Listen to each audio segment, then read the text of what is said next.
মিশরের নতুন শিক্ষামন্ত্রী মোহাম্মদ আব্দুল লতিফের পিএইচডি ডিগ্রিটি ভুয়া বলে জানিয়েছেন এক সাংবাদিক ও অনলাইন ফ্যাক্ট চেকার।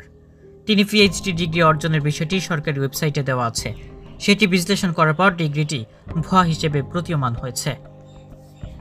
গত বুধবার মিশরের নতুন সরকার শপথ গ্রহণ করে এই সরকারের প্রধানমন্ত্রীর পদ বাদে বাকি সব মন্ত্রণালয়ের পরিবর্তন আনা হয়, আর এই পরিবর্তনের পর শিক্ষামন্ত্রীর দায়িত্ব পান মোহাম্মদ আব্দুল লতিফ। সরকারি ওয়েবসাইট এবং মিশরের অন্যান্য সংবাদ মাধ্যম আব্দুল লতিফের জীবন বৃত্তান্ত প্রকাশ করা হয়েছে।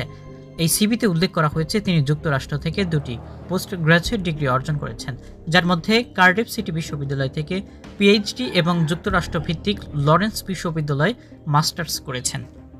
কিন্তু মিশরীয় সাংবাদিক ফ্যাক্ট চেকার হোসেম এল হেন্দি খুঁজে বের করেছেন কার্ডিফ সিটি বিশ্ববিদ্যালয় নামক যে বিশ্ববিদ্যালয়ের শিক্ষামন্ত্রী আব্দুল লতিফ পিএইচডি করার তথ্য জানিয়েছেন সেটি একটি ভুয়া বিশ্ববিদ্যালয়। এই বিশ্ববিদ্যালয়ে কোনো ক্যাম্পাস নেই এবং এটি ভুয়া কাগজপত্র এবং সনদপত্র প্রদান করে থাকে এবং এটি যুক্তরাজ্যের কার্ডিফ বিশ্ববিদ্যালয়ের কোনো অংশ নয়।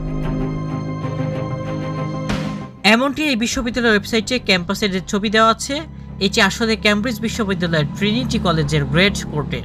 নতুন শিক্ষামন্ত্রীর ভুয়া পিএইচডি ডিগ্রির বিষয়টি প্রকাশের পর এ নিয়ে তুমুল সমালোচনা তৈরি হয়েছে। অনেকে তার বিরুদ্ধে দেশের আইন অনুযায়ী ব্যবস্থা নেওয়ারও দাবি জানিয়েছেন।